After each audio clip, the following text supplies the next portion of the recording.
Hi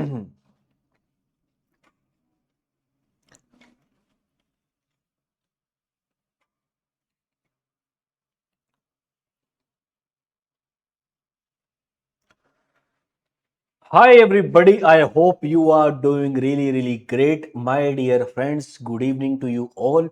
Today we are going to cover another most important standard of CA inter audit. Standard का नाम है sir external confirmation और standard का number है sir SA 505. One of the most important and one of the most easiest standard of CA inter audit. Sir इसको है कि देखो एग्जाम पॉइंट ऑफ व्यू से अगर मैं आपको बताऊं ना, बहुत ही छोटा स्टैंडर्ड है, बहुत ही इजी स्टैंडर्ड, लेकिन एग्जाम पॉइंट ऑफ व्यू से अपॉर्चुनिटी देता है 4 से 6 नंबर के स्कोर करने की बड़े आराम से। 2-3 ही क्वेश्चन बनते हैं इसमें से, ज्यादा बहुत ज्यादा कॉम्प्लेक्स क्वेश्चन भी नहीं बनेंगे। Now focus for you is, आपको throughout the video, throughout the lecture you shall have to stay attentive, right? Just try to understand what I am saying. Written practice बाद में कर लेंगे, जहां memory technique की जरूरत होगी वहां वो मिलेगी। इसमें बहुत सा कॉन्सेप्चुअल और इजी कंटेंट है, तो इसमें जरूरत नहीं पड़ेगी। इसीलिए मैं बेवजह तुम्हें जबरदस्ती मेमोरी टेक्निक दे करके कंफ्यूज नहीं करना चाहता। We will do this standard very smoothly, very easily. Just stay tuned to the lecture. चलिए सर, लेट्स अंडरस्टैंड हमेशा की तरह, जैसा कि हम हमेशा सबसे पहला थॉट समझते हैं कि यार आखिर ये स्टैंडर्ड इस दुनिया में आया क्यों, आखिर ये स्टैंडर्ड आपके सिलेबस में क्यों आया। Sir this standard is inspired from biggest फेकूज ऑफ आवर लाइव्स। सबकी लाइफ में लोग होते हैं जो फेंकते हैं लंबी लंबी। आपके दोस्त होंगे, फैमिली में होंगे, रिश्तेदार होंगे जो लंबी लंबी फेंकेंगे। यार मैं तो 60 नंबर का अटेम्प्ट करके आया, मेरे तो 65 आ गए। लगता है 60 में से 60 प्लस में 5 नंबर ग्रेस। नहीं होता है ऐसे। बच्चे फेंकते हैं अपनी रैंक को लेके, फेंकते हैं मैं ऑल इंडिया रैंक ये, मैं ऑल इंडिया रैंक वो, नंबर ऑफ अटेम्प्ट को लेके। सर क्या ये फेंकना यहीं खत्म हो जाता है? नहीं, ये फेंकना you will have to take care of this फेंकना till the end of your career. आपको लाइफ में ऐसे बहुत से क्लाइंट्स मिलेंगे जो लंबी लंबी फेंकेंगे। वो ऐसी लंबी लंबी फेंकेंगे कि आप घबरा जाओगे। अबे इतना सारा रिसीवेबल खड़ा है, इतना सारा पेबल खड़ा है, इतना सारा प्रॉफिट खड़ा है, इतना सारा बैंक में पैसा खड़ा है, इतना सारा एफडी में पैसा खड़ा है। ये क्लाइंट क्या कर रहा है? फेंक रहा है लंबी लंबी। आप फाइनेंशियल स्टेटमेंट्स का ऑडिट कर रहे हो, आपने क्लाइंट्स की बैलेंस शीट P&L देखा, 1000 करोड़ रुपए का रेवेन्यू किया, पैसा कितना आया? 2 करोड़। बाकी कहां है? रिसीवेबल खड़ा है, 998 करोड़ रिसीवेबल है। सर सेल कर चुके, पैसा लेना बाकी है। ये लंबी लंबी फेंक रहा है। क्या करना चाहिए ऐसे टाइम पे? कंफर्मेशन लेनी चाहिए। क्या करना चाहिए ऐसे टाइम पे? कंफर्मेशन लेनी चाहिए। सर किससे? दोस्तों से नहीं, वो जो फेंक रहे हैं उनको फेंकने दो, एंजॉय करो। As far as audit is concerned, as far as client is concerned, client से आपको 100% कंफर्मेशन लेनी चाहिए। वो कंफर्मेशन हम किससे लेंगे, कैसे लेंगे, क्या डिजाइन होगा, क्या फॉर्मेट होगा, ये सब हम डिस्कस करेंगे डिटेल में। But why this standard? Simple answer sir ऐसा है, there could be a possibility. 100 crore की सेल दिखा रखी है, 97 करोड़ रिसीवेबल है। पूरी बैलेंस शीट अगर हम झांक के देख रहे हैं ना सर, तो सबसे बड़ा जो element of the financial statement है वो रिसीवेबल और पेबल ही है। बैलेंस शीट में प्लांट एंड मशीनरी इतनी नहीं है, इन्वेंट्री इतनी नहीं है, रिसीवेबल बहुत खड़े हैं। अब क्लाइंट क्लेम कर रहा है कि मैंने एक पार्टी से 100 करोड़ रुपए लेने हैं। अरे उस पार्टी से जाके पूछ लो ना भाई, क्या तूने हमारे क्लाइंट के 100 करोड़ देने हैं? क्लाइंट क्लेम कर रहा है कि मेरे 500 करोड़ के क्रेडिटर है, कि मैंने 500 करोड़ किसी के देने हैं, मेरी बुक्स में क्रेडिटर आ रहे हैं। एज ऑडिटर थर्ड पार्टी से पूछ लो ना भाई, हमारा क्लाइंट तो कह रहा है 500 करोड़ देने, क्या आपने 500 करोड़ लेने हैं?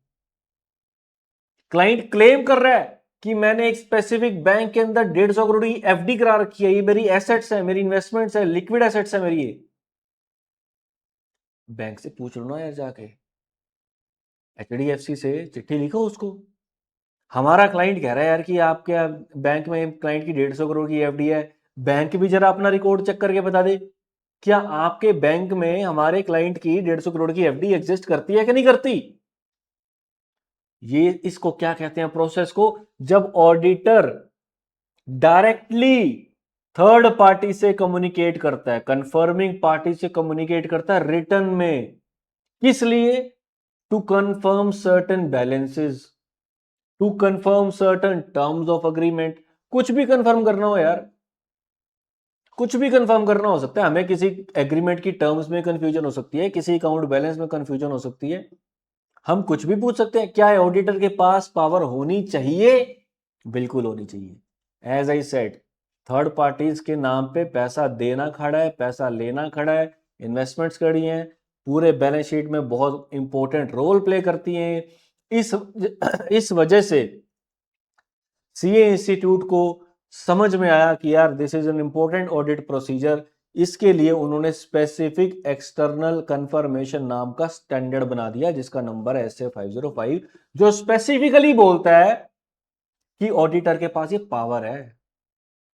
जो भी उसको मटेरियल कंफर्मेशन चाहिए, चाहे वो अमाउंट की हो, चाहे वो कॉन्ट्रैक्ट की टर्म्स की हो, चाहे वो पूरे कॉन्ट्रैक्ट की हो, जो उसके क्लाइंट ने थर्ड पार्टीज के साथ अग्री कर रखे हैं, ऑडिटर को ये पावर दी गई 505 में कि ऑडिटर के पास ये पावर है तो थर्ड पार्टी से डायरेक्टली पूछ ले। This is known as external confirmation. फेंकने वाले मिलते हैं सर, ऑडिटर क्या है सर? कंफर्म करता है, हर किसी की बातों में नहीं आता। चलिए sir, this essay inspired by biggest फेकूज ऑफ आवर लाइव्स, राइट? क्या है सर? बिगेस्ट फेकूज ऑफ आवर लाइव्स। एक सेकेंड, या फेकूज में नंबर 1 फ्रेंड्स सर, रैंक को लेके, अटेम्प्ट को लेके, एक्सेट्रा एक्सेट्रा, लेकिन डेटर्स को लेके, क्रेडिटर्स को लेके, बैंक बैलेंस को लेके, जब भी क्लाइंट की बैलेंस शीट में ऐसे बैलेंसेस खड़े हो जो थर्ड पार्टी से रिलेट करते हो, थर्ड पार्टी से रिलेट करते हो, तो हम डायरेक्टली थर्ड पार्टी से पूछ लेंगे। थर्ड पार्टी में एक दो बार बोलूंगा, इसके बाद I will start saying confirming party. क्या बोलेंगे? Confirming party, right? सॉल्यूशन क्या है sir? Solution is very simple, balance confirmation, जिसको हम क्या बोलेंगे? External confirmation. Sir actually problem क्या थी? प्रॉब्लम क्या थी सर? अरे एक सेकेंड, प्रॉब्लम क्या है सर? सर ये तो क्लाइंट भी दे सकता है, लेकिन क्या क्लाइंट अगर बोल देगा तो आप मान जाओगे? क्या आपने ऑडिट एविडेंस का स्टैंडर्ड पढ़ा है? क्या आपने sufficient and appropriate audit evidence नाम की चीज सुनी है? क्या आपने अप्रोप्रिएटनेस ऑफ एविडेंस के बारे में जानते हैं? क्या अप्रोप्रिएटनेस के दो पार्ट होते हैं, relevance and reliability of audit evidence, क्या वो जानते हैं? इन सब चीजों की वजह से अगर हमने कंफर्मेशन क्लाइंट से ही ले ली तो वो टोटल हमारा प्रोसेस वेस्ट हो जाएगा, क्योंकि क्लाइंट तो कुछ भी लिख के दे देगा। अबे क्लाइंट से तो कुछ भी लिखवा लो, क्लाइंट तो बैलेंस शीट में लिख के दे ही रहा है कि मैंने 100 करोड़ देना है, 500 करोड़ देना है, 150 करोड़ बैंक में पड़े हैं, ये सब तो क्लाइंट लिख के दे ही रहा है। इसी वजह से, क्योंकि ये रिलायबल एविडेंस नहीं है, ये अप्रोप्रिएटनेस की में डाउट है इसकी, वी कैन नॉट से कि दिस क्लाइंट का लिख के देना is relevant and reliable audit evidence. Therefore क्या आया सर? ये SAAE नहीं है, इसलिए आया SA 505, जो किसकी बात करता है? एक्सटर्नल कंफर्मेशन की, जो बात करता है sir, auditor shall obtain. External confirmation कौन लेगा? Auditor shall obtain.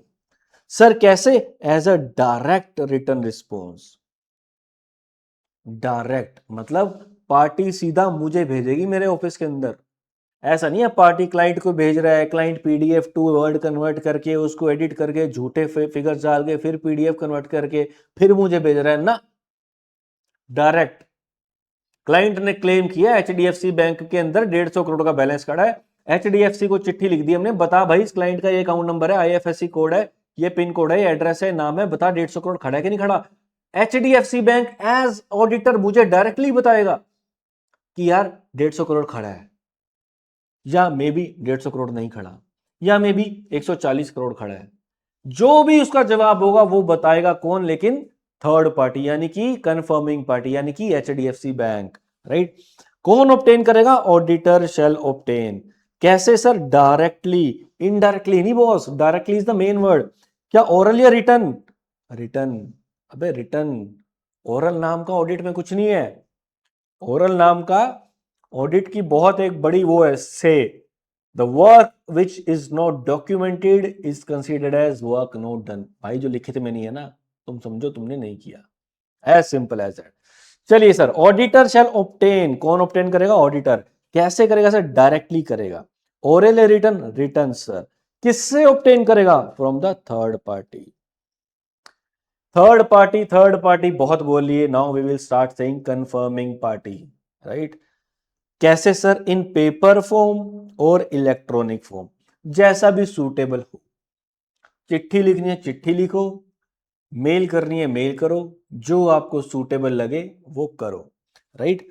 To provide information और टू कंफर्म इंफॉर्मेशन। या तो ऑडिटर थर्ड पार्टी यानी कि कंफर्मिंग पार्टी से पूछ सकता है कुछ इंफॉर्मेशन कि यार हमारे क्लाइंट का आपके अकाउंट में, आपके बैंक में कितना पैसा खड़ा है, फिलिंग द ब्लैंक्स। अगला लिखे, confirming party shall answer 150 crore, 200 crore, 500 रुपए, 1000 रुपए, let them fill in blanks. दूसरा, हम अमाउंट लिख के दे दें कि यार 150 करोड़ रुपए हमारे क्लाइंट के हिसाब से आपका खड़ा है, आप बता दो सेम इससे लेना देना है या नहीं है, क्या ये सेम अमाउंट आपने इनसे लेना है या देना है? वो हाँ कर देगा या ना कर देगा, एज सिंपल एज दैट। फिर से एक बार, इसी कौन ऑब्टेन करेगा? ऑडिटर। कैसे? डायरेक्टली रिटर्न रिस्पॉन्स फ्रॉम किससे? थर्ड पार्टी से। सर पेपर फॉर्म में भी हो सकता है, इलेक्ट्रॉनिकली भी हो सकता है। सर क्या पूछ सकता है? Provide information, confirm information. Provide मतलब कि आप कंफर्मिंग पार्टी से कुछ पूछ भी सकते हो, कुछ कंफर्म भी कर सकते हो। पूछना मतलब आपने फिलिंग द ब्लैंक्स करके दे दिया कि भाई बता दे कितना पैसा है, कितना पैसा लेना है, कितना देना है। कंफर्मिंग मतलब आपने अमाउंट डाल के दे दिया, उसको बोल दिया भाई सेम है ना, कंफर्म कर दे, कुछ डिफरेंट हो तो बता दियो। चलिए सर आगे चलते हैं। अब एग्जाम्पल की मदद से समझते हैं, थोड़ा और डीप डाउन करते हैं, स्टैंडर्ड के अंदर घुसते हैं। एक सेकंड दीजिए मुझे बस, मैं ये कैमरा सेट कर लूं। हम्म। अबे सॉरी यार, हिल गया था। चलिए सर, अभी भी हिला हुआ है यार ये।